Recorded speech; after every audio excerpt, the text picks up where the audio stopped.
Comme j'ai oublié de le dire dans l'introduction, je le dis là vite fait, bienvenue dans le MDL 3 et donc le troisième jour du challenge 7 jours 7 livres d'autodisciple. Salut à tous. Dans la vie, on fait tous des erreurs. Et ce matin, cet après-midi, vers midi 13h quoi, quand je me suis levé pour aller acheter le livre que je présente aujourd'hui, j'étais plein de bonnes intentions, tout ça, tout était cool, tout allait bien. Jusqu'à ce que je rentre avec ce dit livre et qu'en fait je me rende compte que c'était absolument pas déjà d'une le genre de contenu auquel je m'attendais quand je l'ai choisi. Et de deux, en fait, déjà il est beaucoup plus court que les autres que j'ai déjà présentés, donc c'était plus rapide et ça c'est cool. Mais sinon ouais, pour le reste en fait, je me suis vraiment fait chier pendant 1h30, 2h. Sur ces bonnes paroles, je vous propose quand même que je fasse un léger commentaire. Je pense que je vais pas beaucoup m'étendre sur ce livre du coup. Mais bon, on va faire avec ce qu'on a. A tout de suite.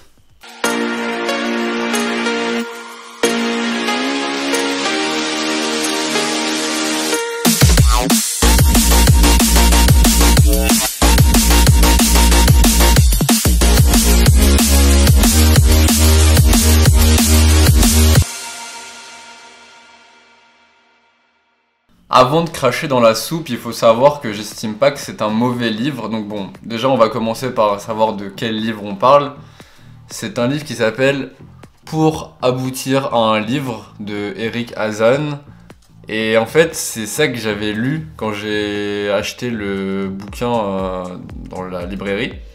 Mais j'avais pas lu le sous-titre en fait qui est La fabrique d'une maison d'édition. Donc quand c'est marqué pour aboutir à un livre, moi je m'attendais en fait, j'étais parti sur l'idée du fait que j'aime bien écrire, j'adore ça.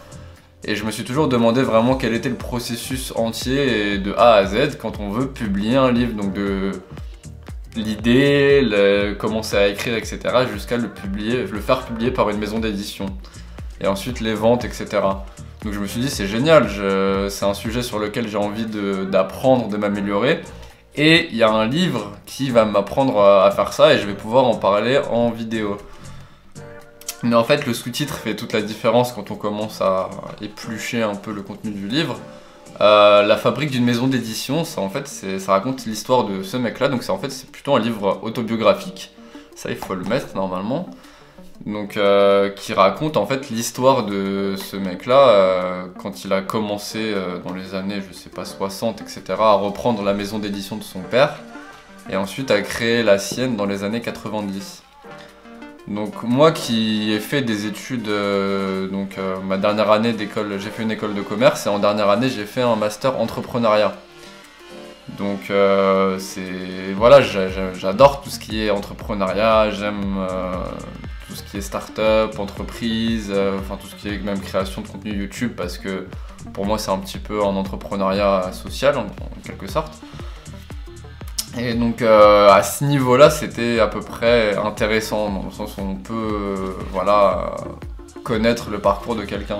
Mais ce que je dis, c'est que c'est pas un mauvais livre en fait, c'est un livre qui est intéressant, mais si on veut se renseigner sur ce sujet-là, de comment ça marche de créer une maison d'édition, et encore, c'est même pas un tuto entre guillemets, mais c'est même pas ça, c'est vraiment juste l'histoire du gars quoi. Donc ça m'a pas forcément... j'ai vraiment lu tous les mots, etc. mais pas en diagonale, mais j'ai lu très rapidement et la plupart du temps, ce que je fais quand je me rends compte qu'il y a un paragraphe que j'ai pas bien lu, j'hésite jamais à le relire pour vraiment m'en imprégner. Mais là, c'était juste pas possible. Je me disais, c'est pas grave. Donc voilà. C'est vraiment tout ce que... j'ai même pas en fait forcément envie d'aller plus loin. Donc si vous êtes intéressé par tout ce qui est maison d'édition, comment ça se passe dans le milieu, il parle de comment il a rencontré des gens qui l'ont permis d'évoluer à chaque fois, de comment lui, ça c'est un sujet qui est assez intéressant quand même, comment il a fait en sorte de devenir le plus indépendant possible par rapport à la banque. Parce qu'il dit qu'à partir du moment où on commence à emprunter à la banque, au début tout est beau, etc. Mais très vite on devient en fait asservi à la banque. Donc ça c'est quelque chose d'intéressant, et voilà, si vous êtes intéressé par ce milieu-là, le milieu de l'édition, bah achetez-le, parce que il est, dans ce sens-là il est très bien. Mais juste si vous voulez vous renseigner sur comment écrire un livre, sur le côté vraiment purement artistique, bah, je pense que c'est pas un achat qui vous sera très utile. Sinon, par rapport au MDL2, donc, où j'avais lu le livre sur le courage d'Osho, je sais pas pourquoi, mais ça me le fait souvent quand je lis un livre. En fait, j'ai plein de choses qui me viennent en tête, des idées, etc. Et je sais pas pourquoi je commençais en fait à... Et ça a rien à voir avec ce livre-là, c'est ça qui est marrant, ça a à voir avec le livre d'hier. Donc comme quoi ce challenge en fait ça aide quand même à garder des choses imprégnées des livres qui nous apprendront toujours quelque chose. Je me disais à un moment, je sais pas pourquoi je pensais à la miniature, donc en fait à l'heure où je filme cette vidéo elle est pas encore sortie, mais quand vous la verrez bah, elle sera déjà sortie, parce que je filme toutes ces vidéos donc en avance. Toutes les vidéos, les 7 vidéos du challenge et donc les 7 premières vidéos de Mort de Lire, je les filme en avance.